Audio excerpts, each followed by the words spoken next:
Hustling. Forcing yourself to stick to your schedule or your to-do list, even if you have that nagging feeling at the back of your mind telling you that you have some real work to do, the inner work. You know what your body so badly needs is exercise. You know what your heart so badly desires is a good laugh with friends, and you haven't had that for months. You know what your soul needs is to be open and have an honest conversation with yourself to unpack what has been trying to tell you for 3 months, that you are not truly happy or this relationship is not working out. It's time to move somewhere else. And so you hustle. Because when you hustle, you're allowing yourself the temporary luxury of not feeling the uncomfortable emotions that's bubbling inside you. The uncomfortable knowing that you'll have to meet the truth soon. Ignorance is bliss, but you can't ignore it forever. Most of us do though. We try to ignore it for as long as we can.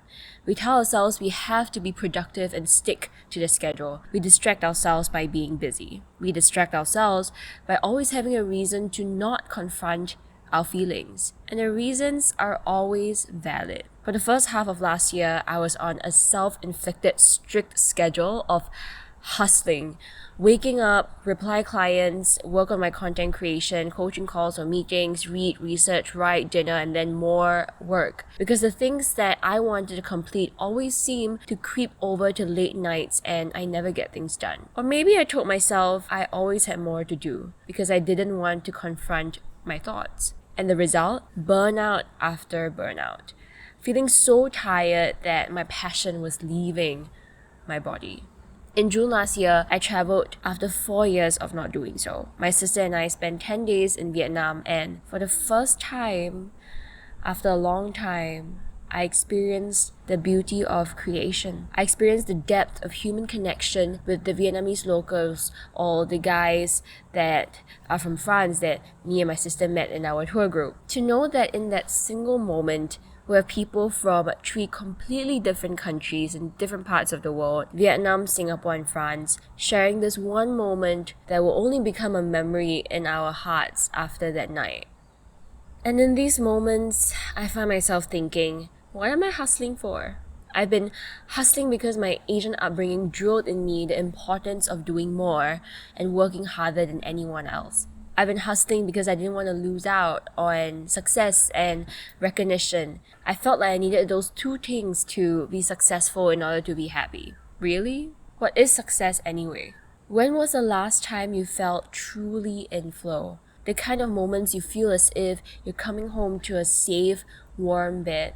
The moments you're fully present with nothing on your mind except to experience fully and love deeply. When was the last time where you felt that sense of homecoming? After that trip to Vietnam, I got addicted to traveling. I wanted more of these feelings, so I traveled 22 cities in 6 months last year. There were periods of time where I was moving to a new Airbnb every week, and it was so bloody tiring. But I experienced so many this is what life is about moments. Bathing with the elephants in Thailand, cruising down the Alpine coaster in Vietnam, jamming in the back of a cowboy tuk-tuk driver in Cambodia. But the heaviness sets in eventually.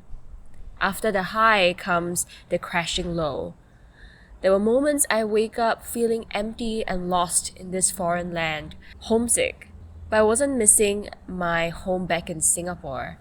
I was missing the feeling of homecoming that I get when I do work that I truly feel I was born to do. Traveling city after city was my way of hustling, distracting myself from the honest conversations I needed to have with myself. To remove myself from the quiet moments my soul truly needed, desperately needed. When we're hustling, we are forcefully stopping ourselves from feeling. There are 2 types of happiness. The first type is hedonic well-being. It's happiness as the result of consummatory self-gratification. It's happiness we feel as a response to a stimulus or a behavior.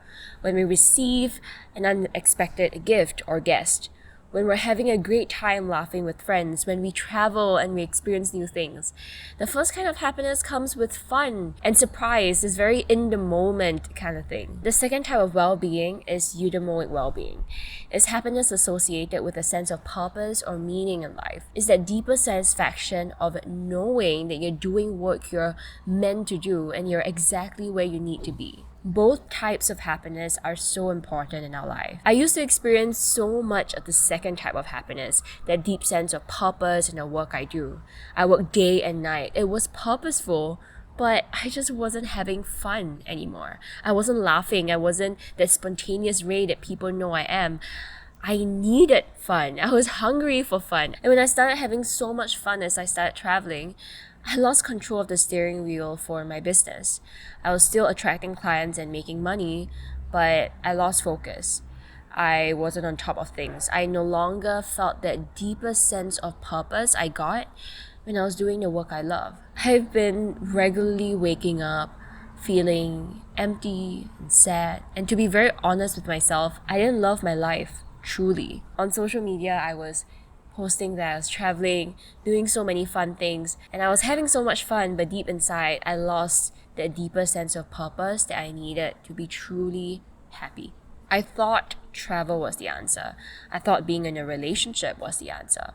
But all of these were just ways to distract me from the truth that the business and life plan I created for myself 2 years ago simply wasn't working anymore. The message that I was championing has evolved. The vision of my business has grown. The life I want to live has become clearer to me, and I was no longer fine with working 14-hour days. What I needed was to sit down, stop doing, and start simply being. Being with my feelings, being with my thoughts, being the kind listener to the voices in my heart that have been waiting to be heard. What I learned when I stopped hustling was that I didn't need to do anything to be happy. Happiness is felt through the safe spaces we create for ourselves. Happiness is felt through the warmth of the sun and the fade of the sunset. Happiness is the practice of being present. Our soul already know what it needs to be happy. It's speaking to us every single day if we're willing to listen. Many people are so busy listening to others that we're distracted from listening to